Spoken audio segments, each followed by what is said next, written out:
What I want to convey to you today in the next three-quarters of an hour is, first of all, very simply, what is a strategy?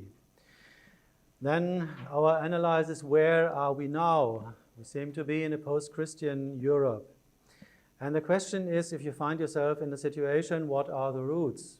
Where does it come from? And of course, you do not want to stick with the roots. You want to see how can we achieve a goal. We want a renewed vision for academia in Europe. And finally, the question, how do we get there? So these are also elements of a strategy. So let's first discuss what is a strategy. A strategy has to answer three questions. The first is, where are we now? So what is the status at the moment? Where do we want to be? What is our goal? And how do we get there? What are the measures to get to our goal?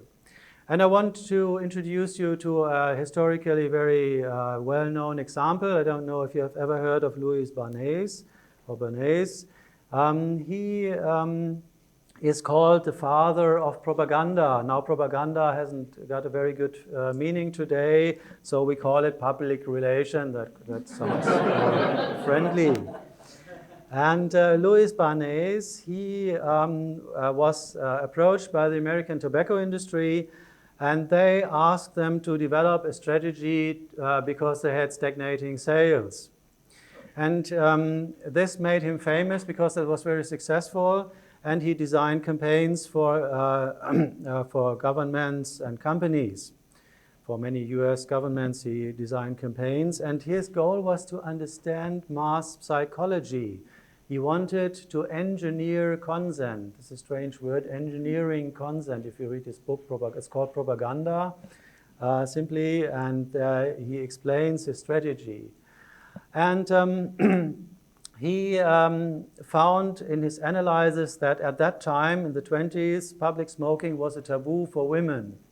So it was, his thought was, if he could get women to smoke, of course, this would increase the sales of the tobacco industry. It's very simple. Now, how to do this? Make smoking attractive for women. But still, how do you make smoking attractive? You make it attractive by establishing cigarettes as a symbol of female emancipation.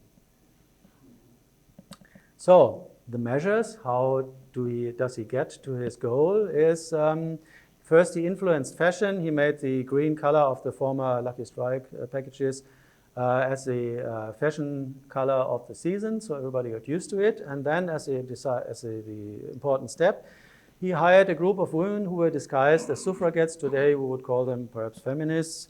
And they were marching along Fifth Avenue during the 1929 Easter Parade in New York. And how things happen, there happened to be some newspaper reporters who took photos of women lighting cigarettes. So this was breaking the taboo. And the proclamation was, cigarettes are torches of freedom. Now you can laugh about this. But I like this example because it tells you that the goal that is put forward in a campaign is in many cases not the goal that you really have. And you should take that very serious in today's campaigns. Not just to believe the goal that is set forward, but to ask yourself who is benefiting from that. So here the public goal was liberty, liberation, emancipation, freedom. And the real goal was dollars. It's as simple as that. So, that as an example of a strategy, where are we now? We seem to be in a post-Christian Europe. And there's a question, is Christianity important for society? Of course, everybody would agree here that Christianity is important for the individual, but is it important for society? And I think the answer is clearly yes. And there was a very interesting statement, a very famous statement from Ernst Wolfgang Böckenförde. He was a previous member of the German Federal Constitutional Court. He died just recently, a couple of months ago, I think. And he said the liberal, secularized state lives on conditions it cannot guarantee itself. It's a very wise statement. What does it mean? The liberal state cannot enforce a certain morality or certain moral laws or things like that.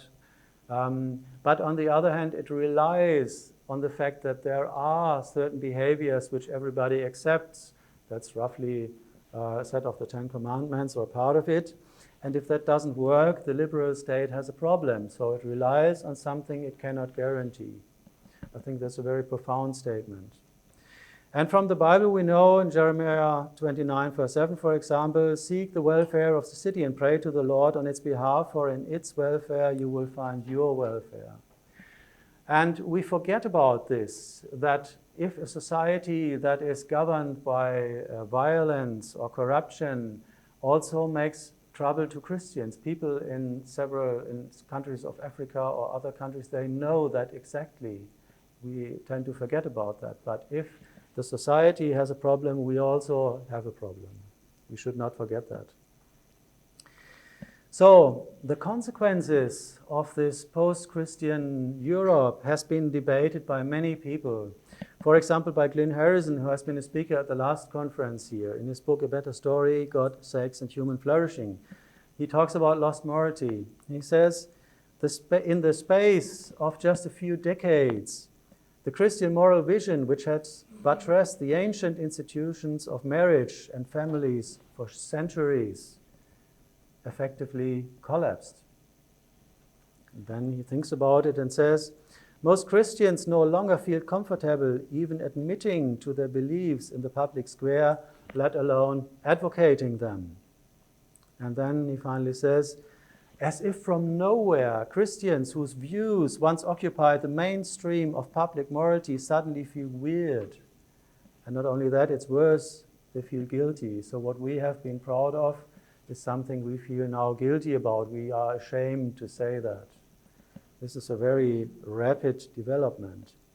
But not only Christian authors have realized that something is wrong. And there is a book of Douglas Murray, which you might know, The Strange Death of Europe. And he is an author that has a very fine feeling for developments and for how people behave and what they think. And he's a very interesting character. And he says, the fact of the loss of belief and faith across a continent is frequently commented upon and indeed taken for granted, says he, as far as I can see, as a non-Christian. Rarely, if ever, it is recognized that the process described above meant one thing above all: Europe had lost its foundational story. That's a very profound statement. There is something very basic that has gone lost. And then he said, of course, the search for meaning is not new. People looking for meaning at all times, and all people do that more or less. What is new is that almost nothing in modern European culture applies itself to offering an answer. So there's a vacuum, which will be important later on for us, how we deal with it. Now, if you hear public talk about Europe, then people say, well, Europe is diverse and colorful, like this bunch of flowers here. But as this bunch of flower is cut off from its roots, it will change by the time. So you don't see the change at once. It takes a while. And today I would rather describe it as something like this. You see there are beautiful flowers. Many things are okay, but you see there is something deteriorating. And if this process continues on, then of course we will see more deterioration. So it is important to see the consequences of these post-Christian areas and think about it, what can be done about that. Now, I think it's important, if you think about what can be done, you also have to think about the roots. Where does this development come from? And in society, there are always many, many forces going on. So I have to concentrate very much on a number of things. I will concentrate on two roots. And I will have a bird's perspective. I know that I can't cover all the subject. There are many things I will not say, although they are important. But I will say the things I say because I think they are particularly important. So the first is a false view of science. The view that has been introduced by Dawkins and others is something like this. There is on one side, there's natural science, and that fits well with naturalism and atheism, and on the other side, there is any faith, any belief in God. And there is a conflict between these two, and that is a conflict that cannot be healed. Now, Richard Dawkins then concludes in his book, The God Delusion, something like that any belief is incompatible with natural science, so do away with it. However, is this picture correct? Is this a real picture? I think it's not. So, worldviews are interested in things like value, like meaning, like purpose, like personal relation, and things like that. Natural science is describing mechanisms. I've just written a book about that. If you can read German, read this book. If you can read English, then read John Lennox's books. If you can read German and English, read both. And I just give you one example. Say you are in trouble, you need money desperately. You are a pharmacist and your business doesn't run well and you need money. Then you get an idea. You have an old and a little bit sick aunt with a lot of money. Why not poison her? You would get all the money, so that would be very beneficial. And natural science can tell you which poison to take, how much poison to take, how quickly she will die, and whether you can find a poison that leaves no residues, things like that. So natural science is great in that respect. But it cannot tell you whether it's right or wrong to poison your aunt. That is on another level. And so I think the correct picture, or a much better picture, is this one. We have atheism and Christian faith, or other worldviews, which I will not describe here, and they deal about values, goals, and meaning. And there is a conflict between these, and this conflict cannot be cured because the prepositions, we will talk about that later, are different. So there can be interactions, and normally there are some interactions between natural science and worldviews, and they can contradict, but not necessarily. But the real conflict is between the worldviews. So if ever you are drawn into a discussion of belief or science, tell the people this is an unsuitable alternative. Do not be dragged into this kind of wrong alternative. And state there is a conflict between worldviews. What is your worldviews, what is mine, and how do they agree or contradict? That's the discussion. So I don't want to go into more details because a lot of things have been written about that. I want to go to a second, much more controversial point, and that is a misleading worldview in itself. And here again we have a sort of a general sort of understanding that many people would express, like we are left liberal or we are progressive, we are the moral elite, we are free, we have overcome restrictive traditions, we are tolerant and we are diverse. So that is the sort of mindset you will find very frequently. And these people would say, which of course is wrong, that Christianity is conservative. Christianity is of yesterday, it's offensive, and it's also dangerous. Christianity is unfree. Christians are in fear of losing orientation, so they have to hold very strongly to the old overcome view. They are fundamentalistic and even right-wing, or whatever you want to call them. And of course, there is a contradiction between these two, and that cannot be healed. And so the consequence is, in view of these people, Christianity is no option for today's society.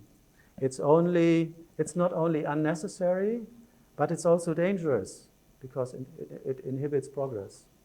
So this kind of view is something you will find very often, and you should be able to deal with it. Now, but how to deal with it? Go back to the roots, go back to the propositions. Atheism says humans are just products of evolution. And I'm not discussing about more or less, but about just. So if humans are only products of evolution, then we are just a complicated construction of, a complicated setting of dust particles in the end. And if that is the case, then humans are absolutely free and can, and in the end they may have to, define their own orders and values, because no one else could give them.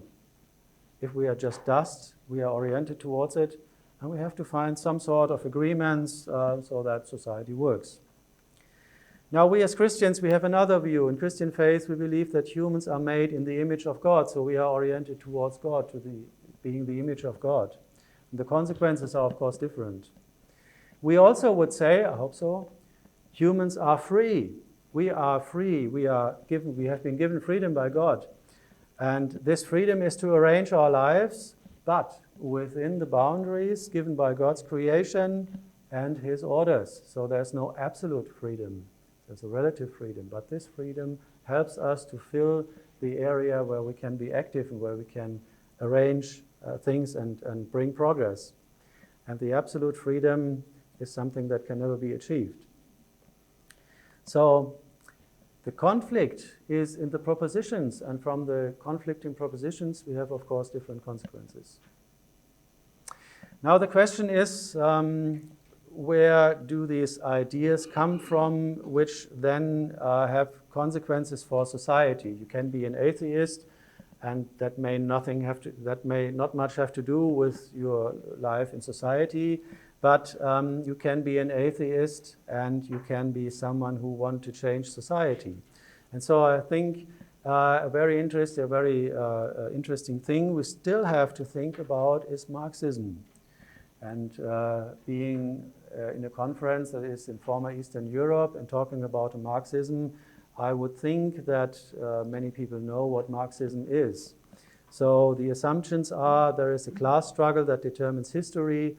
Religion serves oppression, equality is central for justice, and human nature is irrelevant for shaping a society. The goal that has never been achieved is abolish hierarchies and governments. How do we do this? We do this by the revolution of the working class and the formation of a new socialistic man. Now that is the theory. What has happened? Marxism has resulted in a complete disaster. There's an economic disaster.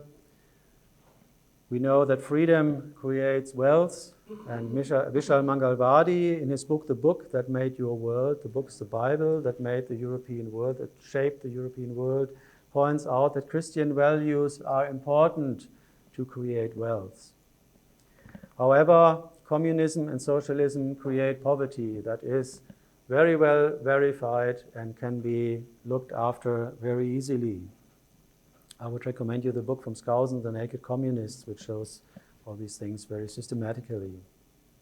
But it's not only economic disaster, it's also dictatorship and murder. And many people don't even, especially young people, many young people don't know that. The result of communism in the 20th century is about 100 million people killed. It's a very substantial result. So this is, I would say, as an experimental physicist, an experiment we should never do again, if I may speak so. But still, Marxism isn't dead. There is a new version, or since a long time, there's a new version, calls itself Neomarxism, from the Frankfurt School in Germany. And it comes from the former Institute of Marxism Research, which was funded between the world wars and later was called the Institute for Social Research. And they developed the critical theory and related approaches, which says you have to criticize the existing society until everything collapses under this critique. And the protagonists were Horkheimer, Adorno, Marcuse, Wilhelm Reich, and others. You may have heard of some of these names. And Marcuse and Horkheimer made an important statement. He said, the working class is not suitable for revolution. We have to redefine Marxism in cultural terms. So it's called neo-Marxism or cultural Marxism. So when Marx was concentrating on the economy, neo-Marxists are concentrating on the culture of a society. We will talk about that later on because it's very important for us Christians. So in 1968, we had the Cultural Revolution at the German universities. And out of that, two things came. The smaller part is the Red Army fraction, This was a terrorist organization which killed quite a lot of people in the 17th and 18th of the last century. And they tried to make a revolution from bottom up, which of course didn't work. The larger part decided it would be better to go top down. So they started the march through the institutions. And when they finished at the top of the institutions, then they wanted to work top down. Now that has been largely successful and really started in 1998 in Germany when the federal elections we had. There we started to have a lot of people who are influenced by Neomarxism and started to make laws. Of course, this is not a movement where everybody thinks the same. This is as with Christians. There are lots of different opinions, but you can distill a few general sort of quantities out of it, and that's what I try to do. But before, I want to make an important statement of Herbert Marcuse. Herbert Marcuse, one of the protagonists, talked about tolerance, and that is something that always confuses Christians, and I can tell you why. Herbert Marcuse said in 1965, I've translated that from Repressive Toleranz from his paper.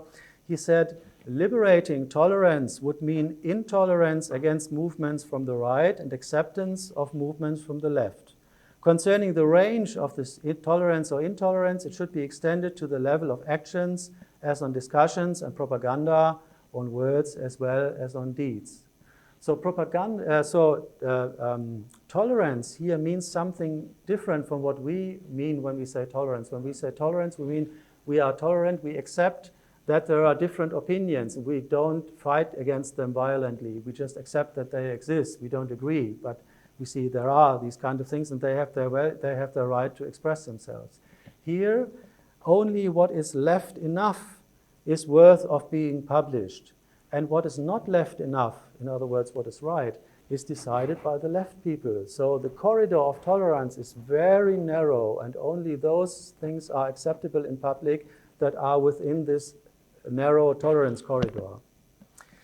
So don't worry too much about logic. It is not logic. It serves a purpose. The end justifies the means. Everything that is good for socialism or communism is good, and everything that's against communism or socialism is bad. So, what is the genetics of a neo-Marxist revolution? I talk about the genetics because there are certain varieties. This is not a monolithic block, and you will find very different opinions, but I try to distill some points which are typical here. And it's the moment of destabilization. It's a destabilization of culture, destroy art, culture, and national identity, and above all, abolish Christianity, because Christianity is an obstacle on the way to a just and equal society. Destabilize family relations. We had a discussion about what family is. So we destabilize family, we have a very arbitrary definition, and we foster the early collective education of children, because the family transports all these authoritative views on their children. So it's good if the children are not too long in their homes and educated longer time from the government, because then it's easier to get them away from this sort of setting, sort of thoughts. Destroy or destabilize personality, support feminism. Feminism has, of course, many colors and many variations, but one that has always been present is abortion. Foster hedonism and sexual liberation and confuse identity. I don't have the time to go through all this, but I think you get the direction. And last but not least, economic freedom. Redistribute income and enhance dependence on public welfare. So this situation goes in a direction where people are made dependent on governmental intervention. So we as Christians, we think that people are free and are responsible for what they are doing. Here the thought is more that the government is responsible for the welfare and has to take measures to guarantee this welfare. Then another thing is reshape the mind, and there it becomes very critical, especially for us Christians. Redefine language. I've talked about tolerance, equality, justice, and freedom. All these expressions have different meanings for different parts of different groups of people. use poorly defined terms. I saw a banner in our university saying feminism is for everybody, and I thought, what is feminism for me? I don't know. So what does it really mean? What does it, yes, I'm a feminist, what does it mean? What does it include? Nobody knows, really. Talk about diversity, nobody knows what it really includes. And then finally, abolish offending expressions. When you talk about the Christian tradition of Europe, then people say, oh no, this is exclusive. We exclude other people. We should not talk about the Christian tradition of Europe. But it's history, it's just a fact. Do not talk about guilt and whatever you think about. The second step is reshape the emotions. So create a feeling of guilt of the majority. So the majority of the society is always guilty with respect to certain minorities. So you can use minorities, victimize them, and say you as a majority are morally responsible for the misery that these minorities have. This also goes in a direction where these minorities are passivated. They should not work by themselves, but they should rely on the government or on the majority to help them. And then finally, pathologize and discredit opponents. There is the accusation of phobia. So if you give an argument and the other side answers, oh, this is a such and such phobia. What they actually say is you are mentally insane. And we know that in the USSR and the former Russia, Christians have been put into psychiatry because they were thought to be mentally ill. So this is a very small step. Then legislation, increase regulation and bureaucracy and quota to shift the society in the way you want, because it's very difficult to escape bureaucracy and quota and things like that. And then finally, you can criminalize opponents. You accuse them of hate speech or isms. And so even very clear facts of natural science are not taken into account if they don't fit into the ideology. So forming the politically correct mindset encapsulates two things. You disable people to express or think unwanted thoughts because there are no acceptable terms anymore to express what you want to say, or you are framing and making emotional blockades that prohibit a discussion. So if you talk about certain subjects, people become emotionally upset and they are not in a position anymore to enter into a reasonable discussion. This is very effective because the goal in most occasions is to avoid open discussion. Now, how do we react to this? I think everybody might have felt one or the other thing of what I was talking about. And there is a false escape with false or with bad results. I don't know if you ever read the story of C.S. Lewis, The Chronicles of Narnia. If you haven't, it's also very nice. It's a children's book, so to say, but it has very deep truth in there, so it's also good for adults. In the second volume, The King of Narnia, you find the description of a huge battle going on. And on one side, there are the powers of evil represented by the White Witch here. And on the other side, there are all these brave warriors trying to defend their freedom and to get rid of the White Witch. Now the White Witch has a sword, and the warriors also have a sword. But the White Witch has an additional weapon, a wand, for the Germans, Zauberstab. So, and she uses this wand to point on people. And when she points on people, these people turn into stone, like this one here. They are immobilized. They can't be effective anymore. And I think this is a good picture. People come with their sword. They come with good arguments. They come with good knowledge of history or whatever. And then the accusation, the moral accusation comes. But if you have this view, then you are against equality, then you are against freedom, then you are, and therefore you are an ism or a phobia type of person. And then the tragic thing happens that people accept this accusation. And as soon as you accept this accusation, you turn into stone. Because you feel guilty. If you feel guilty, you cannot act properly, you cannot think properly, and you have to refrain. So you're ineffective. So the goal, as I said, is a renewed vision for academia, which includes a new freedom. And the question is, how do we get there? So we have to develop a strategy for a renewed vision. I don't have a strategy for all and everything. I only have a partial strategy, which you might want to learn from. We can extend that in the discussion. So the situation is, what I find is churches center around their own well-being. It is very difficult to involve churches in some public affairs. It's not just their thing. And therefore also Christian academics are often isolated and live their faith privately.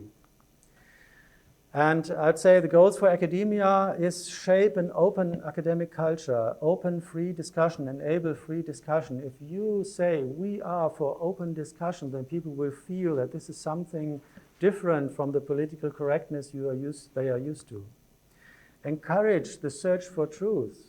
So we can say there is truth. Truth is not just a word. Truth is something that you can discover, and that's something you are looking for. So we can help with that. And we can inspire, and that's, I think, a very important step, inspire students, young academics and colleagues to come out of their holes, so to say, and to dare to get into a fruitful discussion. And we can give seminal inspiration based on Christian belief to academia and public. So a few examples for professors and lecturers. I think very important are private meetings, student networks, encouraging and equipping Christian students. There are many things which are important for Christian students which they do not learn in church and which they do not learn at the university. That's the gap we have to fill. We can arrange local events, talks, symposia, birthday colloquia. For my 50th birthday colloquium, I've invited 4 speakers, and we made a DVD of it, and I could distribute that, and I had a nice collection of theologians, philosophers, and physicists talking about the relevance of faith and the relation of natural science and worldviews. We can make nationwide events or meetings. There have been very encouraging examples in Germany. We should have nationwide organizations. I know there's a Polish Christian Professors Forum, there's a German Professors Forum. I think there's some similar thing in Britain. I don't know about the other countries. We need these circles where people can meet and can get into contact. And of course, international and organizations and conferences like ELF, but also IFES Feuer, if you haven't heard of that. You will find these internet links on a small piece of paper, which is on the back. And you will find the other literature references on the outline. So you don't have to write down all that. Now, one very dominant topic at the moment is free speech. Free speech seems to be an endangered species. There is pressure from student unions or student representatives, which are usually far on the left side, and they come with their dozens of people and shout in meetings, and you just can call off the meetings, or you go with the meeting to another place away from the university. This is a typical pattern that happens. And the second thing, there are pressures due to unwritten and unknown laws. Sometimes people just claim you are not allowed to do this and this, and they just claim it. There's no basis to this. So you have to know your laws. You have to know the laws of your country. There is a brochure, Speak Up, from the Evangelical Alliance in the UK. There is a same or similar brochure from the French organization. And at the moment, there is an initiative called in German Rede frei, Speak Free, from the German Evangelical Alliance, which is part of the European Evangelical Alliance, an organization, Christians and Lawyers, which is getting more and more important, and the international organization Alliance Defending Freedom. So if you ever get in trouble, there are people who can help you because they know the specific circumstances. And these 3 organizations, they've made a brochure in German, which will appear at the 24th of May, which demonstrates the strong protection of faith in German constitution. We have a very strong standing there. And it also encourages not to privatize one's beliefs. And so you have something where you can look at and see, okay, no, it's my right to do this and that. I don't have to be pushed away. So, how do we get there? 3 steps. The first step, in my view, and that is a very important one, is reclaim freedom of thought for yourself. Alvin Plantinga has written a paper called Advice to Christian Philosophers quite a while ago, and he's one of those Christian philosophers who have established Christian philosophy at American universities. So I value him very much for that. And he wrote, the Christian philosopher may have to reject widely accepted assumptions as to what the proper starting points and procedures for the philosophical endeavor are. So we do not have to accept foreign preconditions. And this, as a Christian philosopher, has the perfect right to the point of view and the pre-philosophical assumptions he brings to philosophic work. The fact that these are not widely shared outside the Christian community is interesting, but fundamentally irrelevant. So if an atheist comes and has a presupposition that there is no God, he can come with a presupposition saying there is a God that has the same right to be there and has the same right to be discussed. So don't rely on or don't feel that you have to stick to foreign propositions. The second part is break conformity. I don't know if you have heard of Solomon Ash's famous conformity experiments. What he did was he invited test subjects, 4 or 5 or 6 or so, and he asked them, please tell me which of these lines has the same length as this line. Pretty simple task. Now the trick that he used was that he used for example, 4 fake subjects, and these fake subjects, they were all to give the wrong answer. And the 5th subject, he was a real test subject, and then he wanted to see what would this person answer. So the first one would say this, the second one would say this, the third one would say this, the fourth one would say this. Now what says the real candidate? The real test subject gave the obviously wrong answer. So peer pressure is something very strong. And it was obviously wrong. It was not just a little bit wrong, but it was obviously wrong. And then he changed the setting. And he had one of these 4 fake test subjects was to give the right answer. So the first would say this one, then the one would say this one, and the next one would say this one again. And then the rate of people who were willing to give the wrong answer dropped to 5%. And that is very substantial. So imagine you are in a meeting, a lecture, a seminar, or a talk, or whatever, and there is a discussion. And you stand up and make a question indicating that you do not believe the hypothesis that is being presented there, or that you argue that the reasoning is wrong, or whatever it is. Then suddenly other people feel encouraged also to bring their doubts. But if no one dares to make the first step, then the audience may be silenced. And so it's very important to break the ice, to break the conformity barrier. And has a very large effect, as you can see. So the third point is reclaim freedom of speech. Now the good news is that there is more and more discussion around free speech. This has been a subject that has been more or less hiding some corner. No one wanted to talk about that. But just recently, I think a week ago or 2 weeks ago, this book came up in German, Die Freiheit der Wissenschaft und ihre Feinde, The Freedom of Society and Its Enemies. Sounds a bit like Karl Popper, The Open Society or The Free Society and Its Enemy, or something like that. And on the cover, they quote Noam Chomsky. Noam Chomsky is a left intellectual, which I like very much because he is a real intellectual. And he says, Goebbels was in favor of free speech for views he liked. So was Stalin. If you are really in favor of free speech, you are in favor of freedom of speech for precisely those opinions you dislike. So that is tolerance, that is free speech. It's interesting that Noam Chomsky says that, so he's a very honest guy.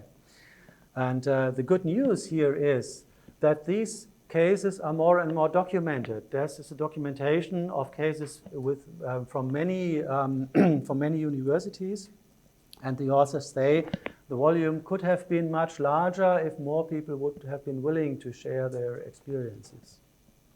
So that's a good thing that is happening at the moment. So let's conclude. What are the obstacles? The obstacles are the destruction of clear thinking and the misguiding of emotions. I should say, if you missed a discussion of other political directions or whatever, I know very well that there are other political forces which are also to be seen with question marks. But this one I find particularly important because this direction works with subversion. If you know Judith Butler's book, The Subversion of Identity, for example. So they are not open. They have goals which are not the goals that they put up front, as I said with the example from Barnes in the beginning. And that makes them fairly dangerous. Other ideologies, they are more right out and you know, it is easier to see what they really want. There's a decline of free speech, and on the other hand, within us, there is fear and confusion, and that's where we have to work on. So the opportunities are stand for open discussion and free speech whenever it's possible. Offer freedom based on Christian values. We as Christian, we believe in freedom, and we want to give freedom to, we want to have freedom also for people who have different opinions than we have. Offer meaning in Christ. The question of meaning is something that people cannot answer, but we have an answer to this. And finally, develop your own personal strategy. Everybody is in a different situation, so people think, oh, what can I do in this respect? But pray and ask for things what you can do. Where are the open doors for you? What are the things that you can influence? What are the measures you can take? And then I would say be wise, but have no fear. There's a book of John Lennox just recently appeared, Have No Fear. It's a very small, interesting booklet. And on one hand, we have to be wise. If we cannot get any benefit of a situation, then it's sometimes a time not to say anything. But sometimes we can make a difference, and then we should think, is this a time for me to say something? And finally, be aware of God's sovereignty. I say that as a German because you remember we had the reunification, and if you would ask people a year or so before, will there ever be a reunification of Germany, they would say, well, maybe in 200 years or so, we don't know. If you had asked them, do you believe 4 days before, do you believe that in 4 days or 2 days the wall will come down? No one would have believed that. That was coming as a surprise. People have prayed for that. It was a surprise, and God has massively opened doors. And we should be aware that God sometimes does much more than we think, but He uses us, and we have to step through open doors. If God shows an open door, just go through it and see what comes out, what comes after that. So don't be paralyzed by fear, but develop your strategy and use the opportunities you can get. Yeah, and that's about the end. So I thank you for your attention.